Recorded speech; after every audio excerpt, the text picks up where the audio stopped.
Hey guys, welcome to the show. Today we're going to be talking about context precision, a way to expand your context window to get it like 5 times bigger than it is, so fit larger context in your memory without actually needing more RAM. So the way it works is just like you guys are familiar with quantizing a model.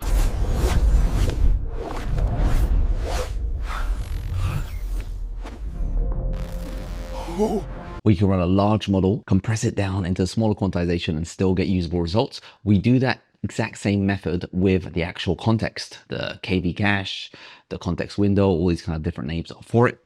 And I'm going to show you an inferencer over here. So inside settings, if you go into model, you get this feature called context precision, and you can go down to 8-bit, 9-bit, 6-bit, 5-bit, all the way down to 3-bit. We're going to be doing some tests here to see how much of a quality loss you get in the context. Like, is it going to be making good results? For example, last time we tested out Quen, I think in the review there, this was using the 9-bit quant of the model, and it made this kind of generation of the planet. When we switched over to the 6-bit quant, it kind of made this crazy pattern. That's kind of a good idea of how quantization affects things. However, this actual build isn't that bad. For example, all it is just the height is just overblown there, so as the default example, but generally it is a very, very familiar result to the 9-bit quant. So with this current implementation, it works with the main model cache type. So you will be getting lots of memory savings if you use it with the main models. Some exotic models, they use different kind of caching, and that we'll be adding support to that. But for now, we got it working with batching, so you can actually run it quantized. It runs it in batching. That was tricky to do. We got it working even on the iOS version. So in case you don't know, Inferencer is actually released on the App Store for iOS and iPadOS and even visionOS. Let me know if it actually works on there. I can only run it on the simulator over here. And it's very useful, especially if you've got low VRAM devices here. So context precision here, you can go all the way down to 3.5 bits. That's if you are running the local LLMs on the device itself. Otherwise, you can just connect to your Mac and run that as a server. And it also works with distributed compute. So I've got it working on all the main areas, and I'll be adding support for other different cache types in the near future. Just let me know if you want this feature and want me to build on it. I can do that. But for now, we're going to be jumping to Minimax here, and I'm going to have the maximum quantization on the left, and I'm going to do, let's just start with the lowest quantization, 3.5 bit. I'm going to see how much context is lost. This isn't the largest prompt, but it's a very, very detailed prompt in telling me what I want it to do. So I am running this in debug, so it will run a bit faster and release around 10% faster or even 20. And we're going around 33 tokens a second. I'm going to be generating first 1,000 tokens just to show you the memory delta between the two. And then we're going to be making the iteration and see the kind of loss we get with the context. So with 1,000 tokens there produced, we used, was that 0.3 GIB or 300 MIB, MIBs, GIBs, all that kind of stuff is there. So it's using 300 MIBs, and that's for a context window of 1,357 tokens. Prompt processing was only 1 token, and it took 0.1 seconds because we had this prompt already cached. In case you don't know, if you go into settings, you can enable persistent prompt caching, and it saves all the previous prompts that you ever make and the results into disk. So whenever you run a similar prompt, it will just match it and get the results, and it won't affect any of the generation. I've kept it pure. In a future version, we'll have it so it actually fills in the gaps, and we can do some clever stuff there, but that isn't released yet. But again, you can get super fast savings, which is really good if you're running agents and that sort of stuff.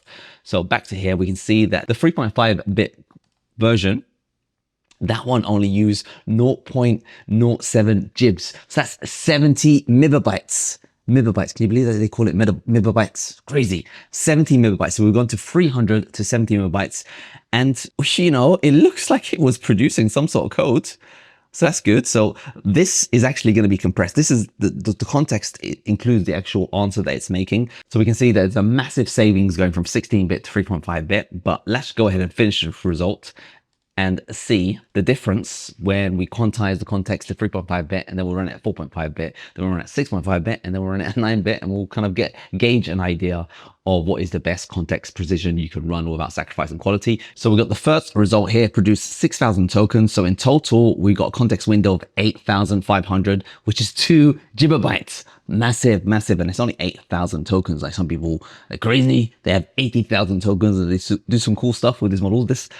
These models, the latest ones, they got up to 1 million tokens. So just imagine that use case. That would be a lot of memory there. So let's see if that one runs 16-bit context quantization, no quantization, actually just full context. And we can see here, boom, we do have a runtime error. So when I enable the token entropy view, I can see that when it was making C rock, the next line is a yellow. So that means there were different tokens it could have considered on. It wasn't actually 100% confident of the next line.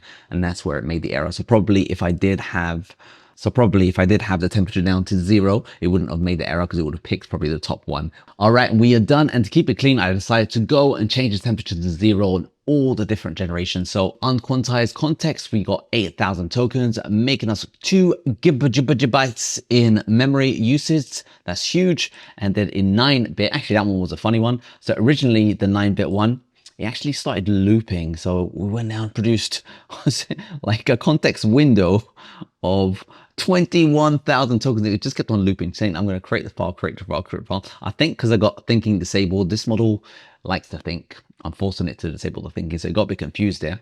And with 20,000 tokens, it was only 1 gigabytes of memory. So yeah, that's amazing that we got it out there. Now to fix it, all I did was just specify a different seed. So I changed the seed here right at the bottom. I gave it a random seed of 5,000. You can change the seed and it will just come up with a slightly different generation. I had to keep by 0 by default, so everything's deterministic. But when you do run into issues, you can just change the seed, and that produced an output there. And that was only 7,000 tokens with 1 gigabytes or gigabytes of memory. Now I also made a Q6 quant. And again, that produced 8,600 tokens with 0.9. And then I did a 4-bit one. I did pretty much all the bits just to let you know the fidelity, the quality you're going to get. That was 0.6. And I did a 3-bit one, which I'm not expecting any good stuff when it comes to coding. And that was 0.4. Now, remembering we are doing coding here because that one is very syntax heavy. But if you're doing creative writing, all that kind of stuff, you're going to get a lot more bandwidth to play with. Maybe the references will be not so correctable. We'll find out what it is. But there is the situation of the day. So we'll start off with the 16B, and unlike before when we had the temperature at 0.1, this one didn't have any runtime errors and it's running and it does look beautiful. I'm going to trigger an asteroid impact because that's the name of the game, and it's a bit weird. Minimax, what are you up to? And turned it into Saturn with asteroid impact. With Q9, we got some weird nighttime effect there, so maybe the lighting could be improved. And look at that, there is a runtime error. So that's why we're getting that bad thing. So one of the shaders didn't actually compile. Probably chuck it in there and it probably will fix it. But generally, most of it does run an asteroid. That is a nice asteroid. Whoa, what happened there? It turned into Saturn. Right, Q6. We can see there is no runtime errors. It could just be the seed. We could have just got lucky with the other ones or unlucky with the Q9. And we can see that is a nice generation. Doesn't look as good as the first one. Let's just see. We changed the time of day. We changed the terrain roughness. Asteroid, boom. That is a nice also generation there. It's probably nicer than that one. Q4, so 4-bit quantization of the context, and it produced a nice generation there. We got terrain roughness. I don't know if it does anything. No, it's still working. Sea level, yep. Change the sea level. We can turn it into Mars, make it into an ice planet, a lava planet. Ooh, that looks nice. Mars, and trigger an asteroid. Boom! That was, how did it manage that ring structure? And the 3-bit quant, that one actually has a runtime error. So you can see going from 4 bits all the way up to 16 bits. Essentially, the generation was there. Now, there is actually another test I want to do, and it's to build on this. So what I'm going to do is I'm going to take the 16-bit generation and I'm going to set up to switch it over to 4 bits. And I'm going to give it a follow-up prompt. So I'm going to say, can you add a spaceship? And straight away it's generating the result. Now, again, it's got the context of the entire 8,000 plus tokens in its window, unquantized. So it's going to produce a result with a spaceship. And we're also going to do the exact same thing, but with 4 bits. And what it's going to do, it's going to quantize that whole window, make it 4 bits, and then we're going to see if there is that context loss when it comes to processing those 8,000 tokens, because it's actually doing the whole window. So the whole window is 4 bits. So let's see what happens. So we're now at 16,000 tokens using 4 gigs of memory. And with the 4-bit version, we are only using 1 gig. And I also made an 8 or 9-bit one as well, just to get that dexterity. And we can see that with the 16-bit version, it was 25 tokens a second. With the 9-bit version, it's 20 tokens a second. And with the 4-bit version, it's 25 tokens a second. So the 4-bit one is starting to catch up when that context window gets big, but let's just see what they look like. So, whoa, we got a spaceship over here. So let's just see what the Earth looks like. Space pauses, it can move it. It does look beautiful. And asteroid impacts, you can see that's still happening over there. So that's nice. The 9-bit version, it's not, you're definitely losing fidelity in the actual planet there. Controls wise, it still is moving. So left, right, doing some weird stuff over there. Asteroid impact, that still gets thrown something, but we lost the kind of dexterity on the planet. The 4-bit version, and look at right there, we got a runtime error. So you are sacrificing quality. Even at 9-bit, it wasn't as good as the 16-bit version, lost a little bit of quality there. Probably what I'll do is I'll probably just make it use 16-bit by default, and then maybe when you're running low on memory, that's when it will switch over to your context precision. Actually, let me know if you guys even want this feature. I'll put it in there because I want to test it out, see if it was any good. But if no one actually wants it, there's no point actually developing for it. It's definitely useful when it comes to mobile devices and non-coding situations, because that way with creative writing or even just generally stuff, it's not as drastic. You know, a little bit of a variable naming changes isn't as drastic. So it's definitely useful for mobile devices, but whether it's useful for actual coding in the end, not quite sure. But the fact that most of the versions did run, so that was pretty good. So let me know what you guys think of context precision.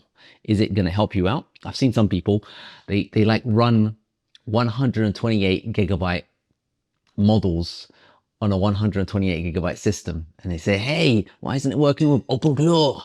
And that's because OpenClaw sends a massive system prompt which eats up the entire context window and blows up its memory. But the fact that you can now maybe quantize it, you can still try out those fun experiments for it. Let me know what you guys think. Hope you guys found this video useful and enjoyed the show. And by the way, this stuff's all out. It's all been released, so you can always try out now. There's no future version. Apple just approved the update momentarily.